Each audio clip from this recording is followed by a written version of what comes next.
सिखाने वाले को बुलाते हैं, गाड़ी चलाने सीखने जाते हैं तो गाड़ी का ट्रेनर होता है। इसी तरीके से आपके जो महल्ले में आलिम है, मौलाना है, हाफिज कुरान है, जो भी है आप उनसे सीखिए।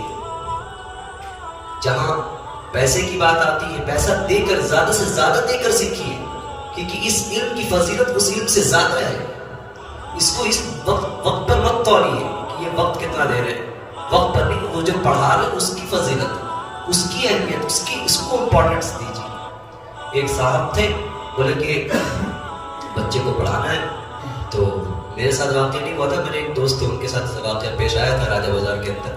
तो उन्होंने पूछा कि भाई पढ़ाना है, आप पढ़ाएंगे? तो हाफिज जी क्या फीस है, वहाँ की लैंग्वेज में फीस क्या है? तो उन्होंने कहा 100 रुपया। कितना? 100 रुपया। सिर्फ 100 रुपया कहा है कि 100 रुपया फीस है। तो अपने ज़बान पे वो कह रहे थे, जो साहब थे जो पूछ रहे थे फीस कितना है, 100 रुपया। तो कि हाफिज जी इस पढ़ाई का भी पैसा लगे है क्या? इस पढ़ाई का भी पैसा लगे है, यानी ये पढ़ाई ऐसी कि इसके कोई पैसे ही नहीं है, ये फ्री फंड की चीज़ है। इसी वजह से आज इसकी अहमियत हमारे दिलों से खत्म हो गई। स्कूल की फीस देने के लिए लाइन लगाते हैं, उसकी अहमियत हमारे दिल के अंदर है। लेट हो जाए तो लेट फीस अदा करते हैं, उसकी अहमियत हमारे दिल के अंदर है, मगर कुरान की अहमियत नहीं है हमारे दिलों में। उसकी वजह यह है कि जगह जगह पे घूम घूम के पढ़ाने वाला आपको दस्तयाब है। उसकी अहमियत आपको इस वजह से नहीं है कि आपको खुद नहीं पता कुरान पढ़ा कैसे जाता है। कोई भी हाफिज, कोई भी गाड़ी, कोई भी टोपी वाला आपको मिल जाता है, आप अपने घर में बुलाकर बैठाते, और उससे पूछा आपने कि उससे खुद पढ़ना आता है कि नहीं आता है? तो कुरान भी ऐसे ट्रेनर को बुलाइए कि जो कुरान का माहिर हो, कुरान का सही पढ़ने वाला हो, तलफ़्फ़ुज़ की अदायगी हो। ऐसे ही नहीं बस के फॉर्मेलिटीज़ के लिए आपने किसी को हायर किया, बुलाया और पढ़ा करके ऐसे ही बच्चे फिर पढ़ के वही पढ़ रहे हैं जैसे मजहूल तरीके से पढ़ रहे हैं। इस चीज़ में हमें गौर करना चाहिए। जिस तरीके से हर चीज़ सीखते हैं, हमें नमाज पढ़ना भी सीखना चाहिए, कुरान पढ़ना भी सीखना चाहिए। नमाज के अंदर इतनी चीज़ें हैं, लेकिन चीज़ को हमें सीखना चाहिए।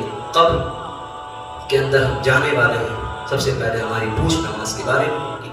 जो नमाज सही नहीं होती, फरिश्ते उसके मुंह पर मार कर चले जाते हैं कि रख अपना नमाज, नहीं चाहिए तेरी नमाज। नमाज के अंदर खुशू पैदा किया जाए, खुजू पैदा किया जाए। इतनी बातें जो मैं आपके सामने कभी भी करता हूँ, कभी कभी दिल में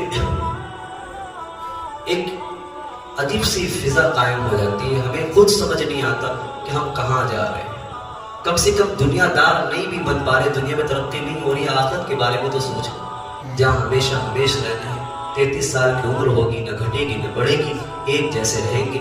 वहाँ तो ऐसे ऐसे लिफलेट दिए जाएंगे, जिस लिफलेट को देखेंगे एक मैगजीन दी जाएगी, मैगजीन में आप चेहरे देखेंगे। जैसे सलून में जाते हैं तो सलून वाले मैगजीन देते हैं, भाई कौन सा हेयर कट कटवाना है, तो आप जैसा देखते हैं वो दे देते हैं, भाई इस तरीके काट दो, तो वो काट देते हैं। कल जन्नत में भी अल्लाह ताला एक मैगजीन देंगे, उस मैगजीन में खूबसूरत खूबसूरत नौजवान होंगे, तस्वीरें होंगी उनकी। अल्लाह को आप कहेंगे अल्लाह मुझे इस तरीके से बना दीजिए। हम तो दुनिया बहुत काले थे और मेरी नाक लंबी थी और आँख अच्छी नहीं थे, कान ऐसे थे, पैर ऐसे थे, अल्लाह हमको ऐसा बना दीजिए। अल्लाह ऐसे ही बना दे। वहाँ खेलिएगा अपने जो ख्वाहिश, और ऐसी ऐसी चीजें अल्लाह ने बना कर रखी है जिसकी तरफ गुमान भी नहीं किया है हमारा, हम सोच भी नहीं सकते वहाँ पर। ऐसा अल्लाह ने इंतजाम कर रखा, अपने हाथों से बनाया है जन्नतियों के लिए। तो उसकी फिक्र कीजिए। नीड्स ऑफ लाइफ बनाइए दुनिया को, एम्स ऑफ लाइफ आखिरत को बनाइए। हमने एम्स ऑफ लाइफ जो है पूरा दुनिया को बना दिया, इसका मकसद ही उठना बैठना दुनिया हो गया।